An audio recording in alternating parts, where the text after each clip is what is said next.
2014ರಲ್ಲಿ 10 ತೊಲಾ ಚಿನ್ನ 28,000 ರೂಪಾಯಿ. ಇವತ್ತೆಷ್ಟಿದೆ ಚಿನ್ನ? 95,000 ರೂಪಾಯಿ.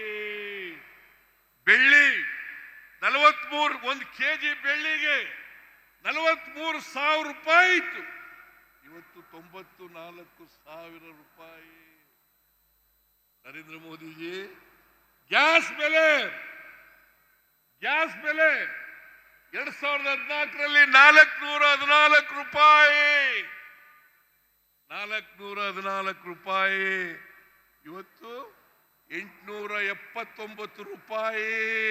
1,000 ರೂಪಾಯಿನೂ ಮುಟ್ಟಿತ್ತು. 1,000 ರೂಪಾಯಿ ಮುಟ್ಟಿತ್ತು. ಈಗ ಕಡಿಮೆ ಆಗಿದೆ. ಡಾಲರ್ಸ್ ಬೆಲೆ, ನಮ್ಮ ರೂಪಾಯಿ ಬೆಲೆ, ಅವತ್ತು ಡಾಲರ್ಸ್ ಬೆಲೆ 2014ರಲ್ಲಿ 59 ರೂಪಾಯಿ ಇತ್ತು. ಇವತ್ತು 87 ರೂಪಾಯಿ. 87 ರೂಪಾಯಿ. ಹೇಳ್ತಾ ಇದ್ರು ಭಾರತೀಯ ಜನತಾ ಪಕ್ಷದ ಚೇಲಾಗಳು, ನರೇಂದ್ರ ಮೋದಿಯವರ ಚೇಲಾಗಳು, ಕರ್ನಾಟಕದಲ್ಲಿರ್ತಕ್ಕಂಥ ಚೇಲಾಗಳು ಹೇಳ್ತಾ ಇದ್ರು ಏನಂತ, ನಾವು $1ಗೆ 1 ರೂಪಾಯಿ ಮಾಡ್ತೇವೆ, $1 ಮಾಡ್ತೇವೆ ಅಂತ ಹೇಳಿದ್ರು. ಇವತ್ತು 59 ರೂಪಾಯಿ ಇದ್ದದ್ದು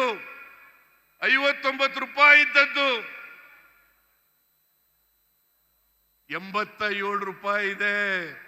ಪೆಟ್ರೋಲ್, ಡೀಸೆಲ್, ಗ್ಯಾಸ್ ಇವತ್ತು ಇಂಟರ್ನ್ಯಾಷನಲ್ ಮಾರ್ಕೆಟ್ನಲ್ಲಿ ಕಚ್ಚಾ ತೈಲದ ಬೆಲೆ ಕಡಿಮೆ ಆಗಿದ್ರು ಕೂಡ, ಮನಮೋಹನ್ ಸಿಂಗ್ ಅವರು ಪ್ರಧಾನಮಂತ್ರಿ ಆಗಿದ್ದಾಗ ಸುಮಾರು $125 ಒಂದು ಬ್ಯಾರಲ್ಗೆ, $125 ಒಂದು ಬ್ಯಾರಲ್ಗೆ ಹೋಗಿತ್ತು. ಆದರೆ ಈಗ $65 ಒಂದು ಬ್ಯಾರಲ್ಗೆ. ಅದು ಜನಗಳಿಗೆ ವರ್ಗಾವಣೆ ಆಗಲಿಲ್ಲ. ಹಾಗಾಗಿ ಎಲ್ಲ ಆಹಾರ ಪದಾರ್ಥಗಳು ಗಗನವನ್ನು ಮುಟ್ಟತಕ್ಕಂಥ ಕೆಲಸ ಆಯಿತು.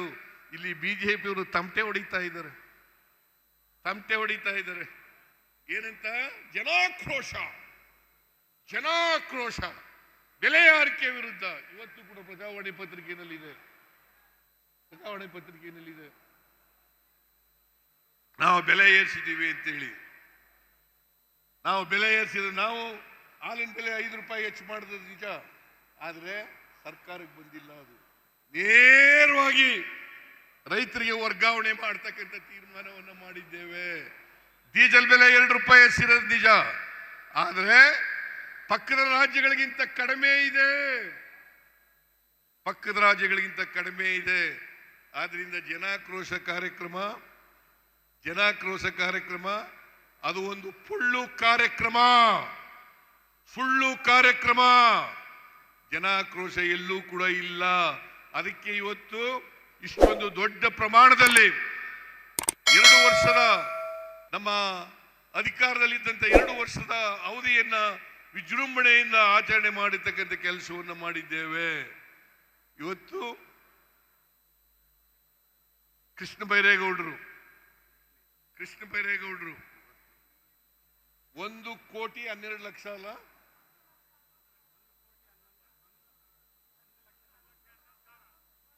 1,11,111 ಎಲ್ಲ ಒಂದೊಂದೇ ಮಾಡ್ಬಿಟ್ಟಿದೀಯ.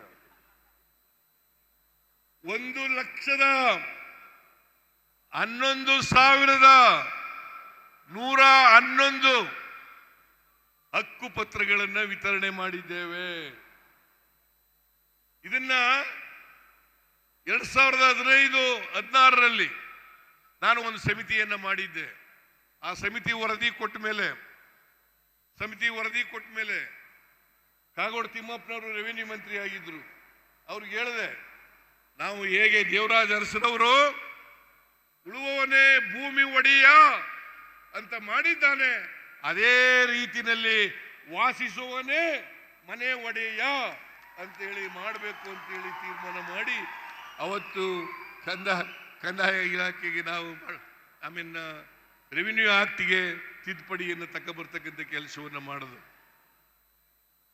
ನಾವು ಬಂದ ಮೇಲೆ ನರೇಂದ್ರ ಮೋದಿ ಅವರ ಕೈಲಿ ಸೇಡಂನಲ್ಲಿ 50,000 ಹಕ್ಕುಪತ್ರಗಳನ್ನು ಕೊಡಿಸ್ತೀವಿ. ಅದು ಅನೇಕ ಹಕ್ಕುಪತ್ರಗಳು ನಕಲಿ ಹಕ್ಕುಪತ್ರಗಳು. ನಾವು ಇವತ್ತು ಕೊಟ್ಟಿರ್ತಕ್ಕಂಥ ಹಕ್ಕುಪತ್ರ ಇದೆಯಲ್ಲ, ಇದು ಯಾವುದು ನಕಲಿ ಅಲ್ಲ, ಇದು ಬದಲಾವಣೆ ಮಾಡಲಿಕ್ಕೂ ಸಾಧ್ಯ ಇಲ್ಲ ಅಂತ ಹಕ್ಕುಪತ್ರಗಳನ್ನು ನಾವು ಕೊಟ್ಟಿದ್ದೀವಿ. ತಾಂಡಗಳು, ಹಟ್ಟಿಗಳು, ಮಜರೆಗಳು, ಆಮೇಲೆ ಆಡಿಗಳು, ಇವೆಲ್ಲ ಎಲ್ಲೆಲ್ಲಿ ವಾಸ ಮಾಡ್ತಾ ಇದ್ರು. ಪಾಪ ಅವರಿಗೆ ಬೇರೆ ಸವಲತ್ತುಗಳು ಸಿಗ್ತಾ ಇರಲಿಲ್ಲ. ಇವತ್ತು 1,11,111 ಹಕ್ಕುಪತ್ರಗಳನ್ನು ಕೊಟ್ಟು ಅವರೆಲ್ಲರನ್ನು ಕೂಡ ಮನೆ ಒಡೆಯರನ್ನಾಗಿ ಮಾಡಿದ್ದೀವಿ, ಕಂದಾಯ ಗ್ರಾಮಗಳನ್ನಾಗಿ ಮಾಡಿದ್ದೇವೆ ಅಂತಕ್ಕಂಥ ಮಾತುಗಳನ್ನು ಹೇಳಲಿಕ್ಕೆ ಬಯಸ್ತಾ ಇದ್ದೇನೆ. ಇನ್ನು ಮುಂದೆ ಎಲ್ಲ ಸವಲತ್ತುಗಳನ್ನು ಕೂಡ ಪಡಿಬಹುದು. ಇನ್ನೊಂದು 30-40 ಸಾವಿರ ಇರಬೇಕು. ಅದನ್ನು ಕೂಡ ಇನ್ನು 6 ತಿಂಗಳಲ್ಲಿ ಅದನ್ನು ಕೂಡ ಹಕ್ಕುಪತ್ರಗಳನ್ನು ಕೊಟ್ಟು ಚುತ್ತ ಮಾಡ್ತೇವೆ ಅಂತಕ್ಕಂಥ ಮಾತುಗಳನ್ನು ಹೇಳಲಿಕ್ಕೆ ಬಯಸ್ತಾ ಇದ್ದೇನೆ. ನಾನು ಬಹಳ ಉದ್ದನೆ ಭಾಷಣ ಮಾಡಕ್ ಹೋಗಲ್ಲ. ನಮ್ಮಲ್ಲಿ ಬಹಳಷ್ಟು ಮಾತುಗಳಿದ್ದಾವೆ ಹೇಳಲಿಕ್ಕೆ, ಬಹಳಷ್ಟು ಸಾಧನೆಗಳಿದ್ದಾವೆ ಹೇಳಲಿಕ್ಕೆ. ಎಲ್ಲ ಸಾಧನೆಗಳನ್ನು ಕೂಡ ಹೇಳಲಿಕ್ಕೆ ಹೋಗಲ್ಲ. ಕೆಲವು ಸಾಧನೆಗಳನ್ನು ಮಾತ್ರ ನಿಮ್ಮ ಮುಂದೆ ಇಟ್ಟಿದ್ದೇನೆ. ಪ್ರಜಾಪ್ರಭುತ್ವ ವ್ಯವಸ್ಥೆಯಲ್ಲಿ ನೀವೇ ನಮ್ಮ ಮಾಲೀಕರು. ನೀವು ತೀರ್ಮಾನ ಮಾಡಬೇಕು. ಯಾರು ಕೊಟ್ಟ ಮಾತಂತೆ ನಡ್ಕೊಳ್ತಾರೆ, ಯಾರು ಕೊಟ್ಟ ಮಾತಂತೆ ನಡ್ಕೊಳ್ಳಲ್ಲ ಅಂತಕ್ಕಂಥದ್ದನ್ನು ತೀರ್ಮಾನ ಮಾಡಬೇಕಾಗ್ತದೆ ಅಂತ ಹೇಳ್ತಾ, ಇವತ್ತು ಕೃಷ್ಣ ಬೈರೇಗೌಡರು, ಜಮೀರ್ ಅಹಮದ್ ಖಾನ್ ಅವರು ಮತ್ತು ಗವಿಯಪ್ಪನವರು ಮತ್ತು ಎಲ್ಲ ಈ ಜಿಲ್ಲೆಯ MP ತುಕಾರಾಮ್ ಅವರು, ಎಲ್ಲ MLAಗಳು, ನಾಗೇಂದ್ರ ಅವರು ಮಾಜಿ ಮಂತ್ರಿ, ಆಮೇಲೆ